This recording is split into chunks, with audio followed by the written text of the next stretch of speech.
Everybody has an opinion. No, I don't think so. I employ that bloke for when gigs are going bad. You look incredibly rock and roll. How would you cook that? Be more entertaining.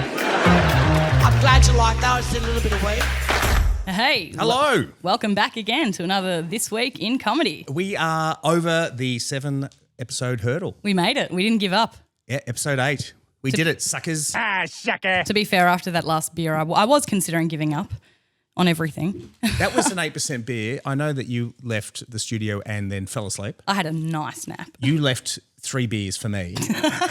I think I went to bed about 2 a.m. that night. Does this guy know how to party or what? Yeah, it was a bit of a wild Wednesday. Yeah, it was not bad. It was not bad. But we've got a different beer that we're going to talk about today. It looks much more welcoming. And we had Hughesy in our intro, as we always do. Yeah. So I think we'll just jump right into the news, Yeah, honestly. let's go. Hughesy's had another heckler. Jeez. He likes to collect them, I think.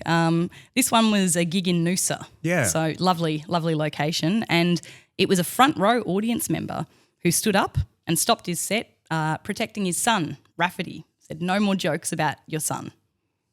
Okay. Which is interesting because it's comedy, it's a joke. And talking about Dave Hughes' son. Yeah, correct. A lived experience, his Correct. own son, at a comedy show that he's the main act for. Mm-hmm.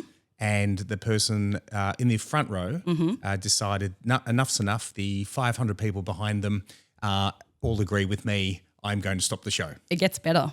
It gets better. Oh, my. The person who heckled, the person who objected was a support worker, Yeah. a carer for the person who actually booked the tickets. So this man, this disabled gentleman, had Yep. booked the tickets in the front row Yep. and his carer's gone and got them kicked out. Isn't that wild? And she Wow. probably got paid for that day as And well. it would be on NDIS, no doubt. 100%. That's 100%. right. So Dave did say he reached out and said, the gentleman who came, please contact me. You've got free tickets to my next show wherever you want, which I think is pretty decent. But Dave said publicly that it was the first time in his 30-plus year career that someone had tried to censor his set in real time, which is wild. It sort of begs the question, where does heckling become this moral censorship? Like heckling, I think, is sort of standard in comedy, right? But saying you can't talk about your child, that's not okay. He didn't consent to that. What? Yeah, look, there's a lot of NDIS providers, Mm-hmm. and so that person may not be getting another gig. Well, no. And also, what a great day out to just go see some comedy. Why would you ruin that for your participant? Yeah, again, it's the most common reason for people is getting offended on other people's behalf. Honestly, I'm embarrassed for you. And Sounds like it. that's a perfect example. And also, I'd hazard a guess. I mean, I make jokes about my children in my comedy. A lot of comedians do, and oftentimes it's not true. It's not real. Some people don't even have kids. No, right. I just listened to a podcast before, and someone mentioned a wife that he didn't even have. So Yeah, right. there's a lot. People make shit up all the time. That's right. And I've met Dave Hughes' son, and if it's the one in particular, I think he's like almost 7 foot tall. Oh, So, yeah. he can hold his own. That's all I'm saying. He's fine. And that's something else that Dave said is that, they both hang shit on each other anyway. And Raph actually loves the fact that his dad gets up on stage and says shit. So, But I believe that when we reached out to his management, bum, bum. they... No comment. No comment. What? Oh, no comment from Dave Hughes. Well, hopefully in the future, Dave, when you do get in another scandal, we'd like to have an exclusive from The you. exclusive, hopefully no more broken bones, although I'd do a bedside vigil / Oh, that's interview. right, because he Absolutely. was playing Aussie Rules at the MCG, Yes, got yes. smacked pretty hard. Got smacked pretty hard, but also got smacked pretty hard, I think, by the court of the general public. Everyone's he took a slam. That was a professional big guy that slammed him to the ground. So I don't know. Yeah, well, remembering Dave Hughes, he's in his 50s, so Yeah. he might mentally think that he can, kick a 50-metre punt. Well, he through a can. goal. He's not bad. He's got a pretty good kick, nice little curve, but. Maybe just don't throw him to the ground. And then the way they piffed the ball at him as well was so mean. So, Dave, if you're listening, we're on your side, mate. Oh, but dear. maybe reach out to us next time as well. Exactly. Moving on, Netflix is a joke festival. Mm-hmm. It's the third one. It was, I think, first in 2022, then 2024. Now here we are. Is that biennial? Yeah. Is that every second year? A 4-year rule. like a fortnight, a fort years? A fort year? No. I'm sure there's a word for it. Yeah. Please, someone let me know. But it's kicking off again this year, May 4 to May 10 in Los Angeles. The Force will be with you. 350 live comedy events across 35 venues. So it's sort of becoming a contender for Edinburgh and Melbourne International Comedy Festival, except this is Netflix, a huge corporation controlling the promotion, the ticketing, partnerships, filming and the distribution. Yep. So it's cool. It's huge, especially if you're in LA, but is that the future of comedy, going a bit more corporate, especially with censorship? Like, Typically, America's a weird one because cable TV, as it used to be called before it went all digital, you could swear, you could be foul, you could have somewhat racist comments said because it was paid and you had this firewall or this gatekeeper and it was the free-to-air stuff that was very sanitized and in some ways religious in a way. So I don't know, maybe Netflix would just put a massive warning on the front, just like Grok, an American sort of a warning that says this is going to be repulsive and racist and sexist to everyone. Good luck. That's it. So, again, I've said this before, AI, I want to see AI do stand-up. I know we've talked about, everyone's talking about it. The first AI to do stand-up will be terrible, but, I mean, not much different from any other first-time stand-up. No doubt. Maybe it'll be me. Other news. I like a bit of goss, you know that. Ali Wong and Bill Hader have split up. Oh, right. Ali Wong, the one that she had a baby and we all watched her have a baby on probably Netflix. She had her own special and we saw her go to term. She didn't, the water didn't break on stage, but I reckon it was probably in the wings. Yeah. Oh, I mean, I'm sure she was really hoping for that. Can you imagine? And so the baby's just born and that's enough? Yep. No, moving well, on. They've both cited it's a very amicable split, which I love to hear because I'm a big fan of both of them. Scheduling, workload, touring, step parenting, not easy. But it begs the question to me, is I think in entertainment marriages suffer a lot. I feel like comedy marriages are this subsect that's probably really difficult. And we know a few comedians who are married. Yep. Hopefully happily. Shout out to all the married comedians out there. It's just, I think, one of those sad things in life where they've just gone, it's not working. Off they go. I wish them the best. And it's very American. And they've got lots of money. So they've got so much money. Don't cry. No. Yeah. Cry into your piles of money. Boo-hoo. I'm sure they will. Yeah. And that's comedy news. Oh, that's good. And we're getting warmer into the year. We're getting warmer. It was 50, by the way. I was just driving here in Melbourne. I was just driving past the Australian Open on Olympic Boulevard. And I think the game was near the end of the day. It was around 4 o'clock. My car reading the outside temperature, 50.5 degrees Celsius. Wow. So hot right now. Yeah. It was hot yesterday. And people waiting for Ubers. But you know what was notable, and this is because I'm a Gen X, there weren't broken down cars on the side of the road. So when I grew up in my sort of teenage years, anything over 45 degrees, Hoddle Street was just like a war zone. Well, yeah, I remember I younger than you. Also, side note, we're going to start a thing for our listeners. Every time Morry mentions he's a Gen X, I want you all to take a shot. Doesn't have to be alcoholic. That may be risky, but I feel like that's a very common theme. I'm a millennial, so take a hit for those of you in the know. I did grow up with older cars though, and I don't remember what it was. Is it the radiator? It bursts and all the steam comes out. Yeah, so I do remember that as well. Cars don't blow up like they used to. No, they do not. Yeah, and people get their tyres changed more regularly. And this week in car care, guys, that's a tip for you all out there. So beer time. Beer time. Speaking of hot weather, it was beer weather yesterday, actually, wasn't it? It was absolutely beer weather. Not that you'd want to have a pint. Pints took off in the UK. They didn't take off in Australia. Really? Yeah, well, too hot, right? So by the time you get to the bottom, and there was no air conditioning and right, pubs, by the time you get to the end of your beer, it's warm. It's warm. So we'd do middies and ponies and pots. Right. And I think there was a glass. I think that was even the smallest one. Wow. Like a thimble size. I don't know. And like a shot of beer. yeah, probably. But wow. Again, the purpose was to have a cold beer, and that was the best way. So what have we got? Here we've got the fig leaf. Fig leaf, does that say saison? Saison. It's Saison? French. Now, again, back at the Swords Beer and Wine, I was told that this is French. Well, French recipe. I believe it's Australian. Sailors Grave Brewing. Fig Leaf Saison. A spelt saison brewed with fresh fig leaves harvested from our farm. I can't read anymore. The text is horrible. I'm quite a proficient reader, listeners, but that's why don't we crack her open? And it's a 4.8%, which it's quite sweet actually, isn't it? Oh, I really like that one. Yum. So I suspect there's some fig leaf involvement. Subtle farmhouse character with nutty coconut aromas and a refreshing finish. Coconut aromas. I'm not sure I see that. On the side of the can, there is a sperm whale and there is a human skeleton in the sperm whale, not to scale. Well, look, it seems like a reference to Jonah and the whale, the biblical tale. That's right. Jonah, he lived in a whale. Yeah, although I think it was Jonah and the fish before they figured out what mammals were.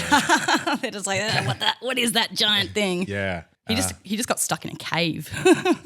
Give it a crack, guys. And if you've got one in your hands right now, did I tell you that I'm a Gen X? There's a shot. Moving right along, guys. This week in comedy history, I have some information for you. I've done a bit of a deep dive. On the 21st of January, 1921, let's go back. The Kid, do you know The Kid? Premiered in the United States, which was written, produced, directed and starred Charlie Chaplin. I'm a bit of a Chaplin fan. Yeah, died in Switzerland. Died in Switzerland, a bit of a commie. Great mustache, working man's mustache, I think we established. Drove a Kingswood. No, it is not true. At the time when The Kid came out, film comedy was dominated by short reels and gag films. The Kid showed that comedy could sustain a full narrative, blending slapstick, emotional storytelling, and it became one of the most successful silent comedies of its era. So I've got put this up on the website for you. I do like the poster here. So I'm looking at the poster now. It's got like a World War II movie, surviving. But it was a comedy. And it says, The Kid, 6 reels of joy. And the tag underneath says, this is a great film he has been working on for a whole year. It's just such a great little tag. It's great. So I'd recommend you guys checking out that. I don't know where you'd find a film from 1921. Probably the internet. Yeah. Now, silent films, because I'm not that old, never been to one, but I imagine there's music playing, probably live. Yeah, correct. Right? A pianist would be performing. Would you get into trouble for talking? Shh. I can't hear the dialogue. There's no dialogue. You know? Yeah, I'd say so. Speak up. I can't hear you. Yeah. So, could you just literally talk through the whole thing and I don't know. When I was a kid, I used to put SBS or ABC on late at night and usually it was something a bit sus. All the boys did. One of the boys. But I would turn the volume down and I'd sit with my brother or my mum or whoever was there and we'd just voice. Just voice them all. Hercules Return style. Have you seen that? Yeah. So it's a quite fun, wholesome family. Although I think the movie that we first did that to was called The Killer Condom, which is a cult classic film, by the way, hilarious. Condom grows teeth, wreaks havoc is basically the byline of that. And the more it eats, the more it grows. Great film. Check it out. Big film buff there. And SBS. SBS was the one for everyone. And this is where our tax money goes to. My goodness. 100%. Support the arts, everyone. How could you not? We've also got a bit more history. January 26, John Logie Bard gave the first public demonstration of a working television system in London. That's right. Yeah. It was the first one that had moving images with tonal detail. So before that, there'd been broadcasts that were just still images, things like that. Yep. First time that we got to see, I actually didn't realise it was that early on. So pretty cool. And because I know this story, coincidentally, I was listening to another podcast about him. And he was a bit of a prolific inventor and entrepreneur. So he invented in World War I foot rot or trench foot. Trench foot, yeah. Was prolific because France, not well known for its sunny days, perhaps. Or hygiene. Yeah, well, were true. But maybe they should have organised World War I in, say, Queensland or somewhere a bit bit tropical, a bit sunny. More tropical. Yeah. Anyway, they were getting, obviously, probably fungal spores, and it was just due to the moisture. So he invented socks that absorbed the water, that would pull the water away from the foot. And he made a whole bunch of money from that and was able to then invest into his invention, which was later called television. I wonder if that's where I'm going to have to look into this now. I wonder if that's where the modern, because that sounds like modern cloth nappies, sanitary products, anything that has wicking technology. I wonder if that initial technology he invented then was used for all these other things. Yeah, I'll let you all know because I'm very curious now. Yeah, well, war does create a lot of new technologies. Yeah, socks under pressure. and tampons. Socks and tampons. It's all you need. I mean, quite frankly, you could use a sock as a tampon, but not a tampon as a sock. Yeah. Well, I mean, you could try, but you'd have to have small feet. Moving on. Yeah. Funny in the moment. Speaking of funny, You had to be there. You had to be there. It's kind of two titles at this point. So this time around, I've got a funny in the moment where I was the recipient. Hey, someone did it to you. It's spreading. It's contagious. I don't know if she listens to this podcast, but she I was at Bunnings. I was shopping with my dog and my wife. Don't get them mixed up. No, the dog was in the trolley. Luna is my dog. Lovely, but loves humans. Gets a little feisty with other dogs. So I put Luna in the top trolley. So she's got some cardboard so she doesn't get her feet stuck in the gaps of the trolley. So cute. Very simple. Was just coming down one of the aisles and a few people had said, "Oh, what a cute dog." And this woman turned to me, goes, "Oh, where do I get one of those? Is it in aisle 3?" Pointing to the dog and obviously joking that you could buy a dog in Bunnings. And I had a smile and I walked away and here I am telling you that story. So No, but a smile. Honestly, that would have made me laugh as well. yeah, the moment is spreading. I think It's the movement of the moment. yeah, the movement of the moment. Speaking of Luna, one of my children commented the other day. She said to me, "Mum, why does Morry and Luna have the same haircut?"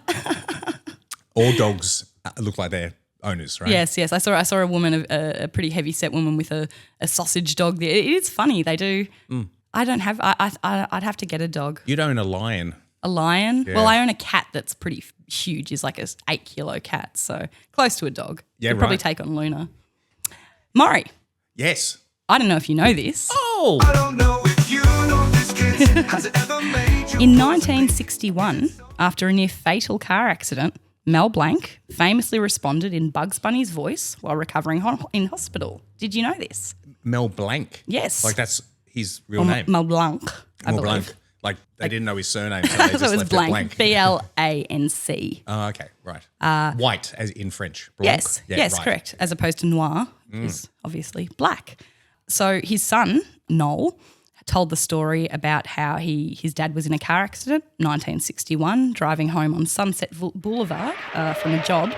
He went off a cliff and fell into a coma, and they spent weeks trying to revive him, and there was no response. His son then said that 14 days after the accident, a neurologist walked into the room, went to Mel's bed and said, "How are you doing today?" And there was a pause and he went, What's up, Jack? "That's it." Right. Wow, that's amazing. Isn't that crazy? So he took 7 months in a full body cast to recover, and that's actually where he voiced the first episodes of the Flintstones as Barney Rubble with a microphone dangling from the hospital bed. Wow. And did he fall off a cliff because the Roadrunner had painted the white lines so He that was they following went the Acme. Yeah. Yeah, but so I didn't know that, and that's pretty crazy. So there you go. There you go. So falling off a cliff. There's not many people. I know someone who's fallen off a cliff. Well, that's right. There's a fellow called Bradford Oakes Yes. from a sister podcast, That's Fool it. Me Twice, who fell off a cliff. Cliff 0, Brad 1. Yeah. Well, he's still here, and I imagine that cliff is no longer thanks to global warming. An erosion. Yeah. But yeah, very cool. I think that shows that certain things are just neurologically wired into you, right? Like they couldn't get him to wake up any other way. Yeah. And that's what triggered him. Very cool. That's weird. And not Chinese, because I have heard of people who have head injuries and they sound Chinese when they wake Yep. up. Often because they have learnt a little bit of Chinese Mandarin, perhaps, Right. and that part of the brain, the English has been turned off, the Chinese has been turned on. Or they're incredibly racist. I don't know. This is an And they're just like, opportunity. finally, I have a reason. I've got a brain injury. Yeah. It's not my fault. I'm not racist, but I had an injury. Well, Kate Hanley has Yes. a great comedy song about Donna from Wodonga, who is a real person who had a head injury and woke up with the French accent, and she's not putting it on. It's a recognised neurological condition, And now she's Donna from Wodonga. And it's a great song. That sounded almost Greek. I mean, it sounds like Greek. I'm not the accent master. I think it's you. Well, let's talk about what everyone's been talking about. I'm not talking about the hate speech laws that have just been enacted. Perhaps we'll cover that in a future episode. It is about Craig Quartermain, and Craig Quartermain is a Indigenous Australian comedian based up in Brisbane. He, as you recall, had applied for some money, a grant from the Queensland government. It was a grant that allowed all forms of art, performative art, to be included. Yep. And in fact, on the first page, it even mentioned stand-up comedy as one of the choices. And so he obviously selected that. Then 23 or so pages later, he submitted this document, would have taken ages, only to find out a few days later that it was rejected. And it was rejected because stand-up comedy is not recognised as an art form.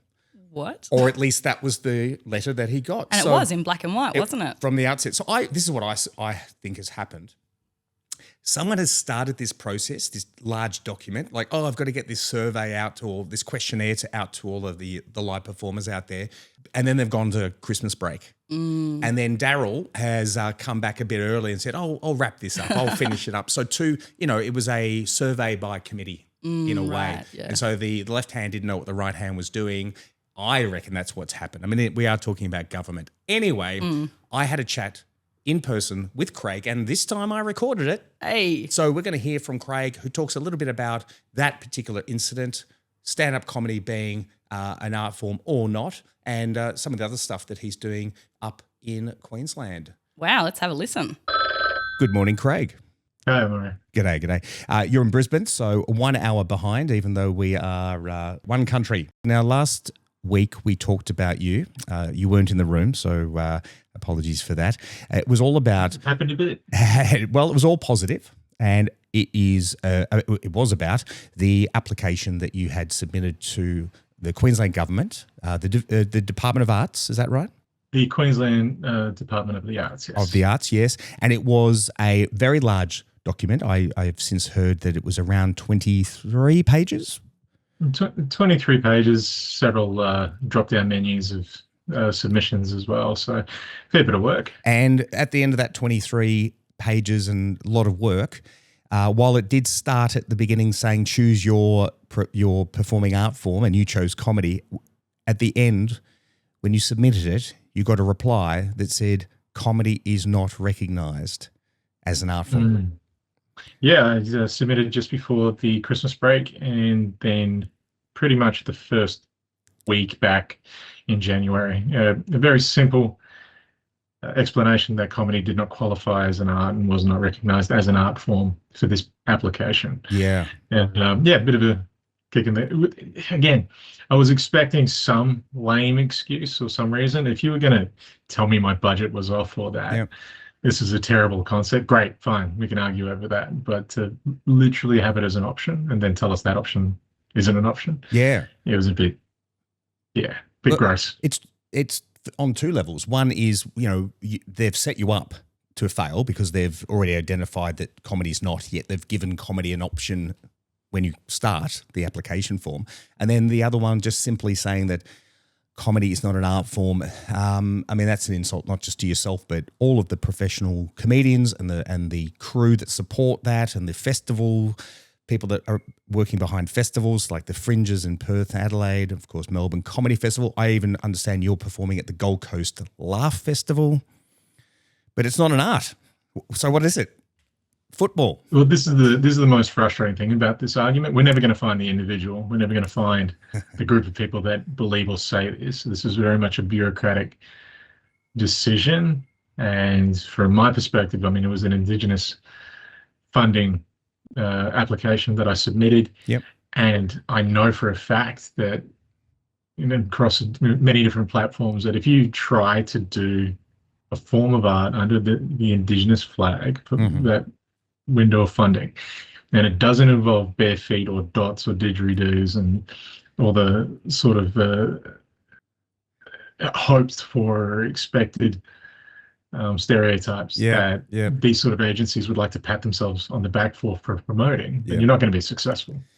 Well, that's a shock that you are not recognised, that we are not recognised as an art form. Which, but I've heard good news. The good news though is that after this went out, and I think you originally posted this on Instagram or TikTok, which is where I saw it. Then the ABC got behind it, and you had an interview with the ABC, and Sammy J was on that call as well, very much supporting your, the case that stand-up comedy is in fact an art form, and he's a musical artist as well. So, yeah. No, Sammy was lovely and a great supporter of the application. There was a bit of, and he did actually acknowledge it himself. He said that he was in quite a privileged spot. There was a bit of a moment where I think it really made the point that he said himself, he studied finance and has a degree in that area, and that helped him with his application. And then to talk about his upcoming theatre tour and being successful in receiving his first arts grant, it kind of was a bit of a turning of the knife in the ribs as well. It's kind of just explaining, like, this is what is considered worthy or an option, somebody who's actually already quite successful. So for someone who's trying to build communities out in places where there is none, and basically just create a course and that shows people out bush, or even just people that aren't in the major city centres, that if you want to perform stand-up comedy, this is how you will find a way to build your hubs. You have options. And that was not considered a worthy application.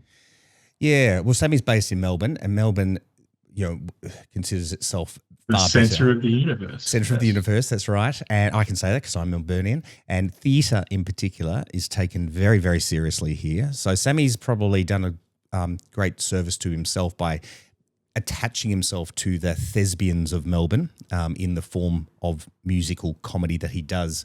Different for every comedian. Of course, every comedian has a different style, a different perspective, and yours is not that. It's not, I'm not marketable, Murray. I'm well aware of that. As far as the skills, there isn't a stage anywhere I'm scared of. I can happily roll with anybody. But yeah, my stuff is, I got told I couldn't play a festival in my own hometown because I was too political. Right. Yeah. If you look at my stuff, as far as it being too political, I think there's people that say more controversial things to the massive audiences. They just don't have the baggage that I bring into the room. I understand. Well, the civic divisions of councils, these are people who have full-time jobs. They're not voted in. They often are very risk averse, and they Google here, they download a video there, they watch a TikTok there, and they create perceived ideas, and there's a risk meter in their head of, oh God, if I don't, we'll just bring in Dave Hughes again. All right, it's a safe bet. Although Dave's getting criticised these days too, so and maybe no one's safe. Well, there is that. I've had meetings with talent agencies, and it's gone really well until one dork who's been quiet, sucking on his pen in the corner, decides to go, "Would you call yourself an edgy comedian?" Oh. And I did actually have that happen when I couldn't help it. I probably set myself back a little bit when he asked me if I was an edgy comedian, and I said only to cowards. And so that meeting was going. It went 98% great. Yeah. And you didn't get it, I'm assuming. That didn't. No. Yeah. Terry from accounting made sure that submission was late, I imagine. Yeah. So I wonder therefore, Craig, are you a recalcitrant? Are you a contrarian? How would you describe that spice of personality? See, I've never been able to define that. I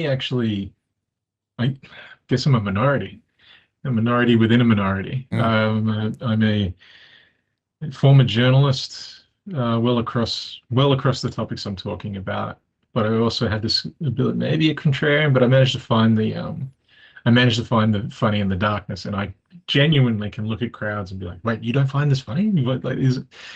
I'm still trying to find my spot, and that's the thing. I'm in a very odd spot where I know my stuff works, and it does work, and I can play the average pub club crowds for sure. But my solo shows, I go heavy and I go dark, and I definitely have. I don't have the ticket sales, but I definitely have audiences that genuinely love what I talk about. So I don't know. I'm still trying to find that broader appeal. Not too broad, but that's never going to happen. You just have to accept that. Well, dark comedy is not just unique to Queensland and to yourself. I run a dark comedy special every Melbourne Comedy Festival. It is one of the most popular shows that we put on, and to that guy Terry in the back of the room with the pen, it is edgy and it covers all aspects of dark humour. We'll have to get you on. Yeah. And all of that is good timing because given that the hate speech laws have just been passed by the government, so dark comedy may be a thing of the past, and maybe no one will be able to do dark comedy or edgy comedy. I have a few friends that share this opinion, and from my journalism days, I know that there's always a way around. And again, these are guidelines and bylines all made by lawyers using double speak, but there is always a counter to a lot of these. And I feel like depending on the vessel, depending on the intent, but it is a serious concern. There are people that I don't want to be dismissive, but they're actually quite lazily drawn up laws, and it's a bit scary, that amount of censorship that even that an Australian Prime Minister would even consider to be a win.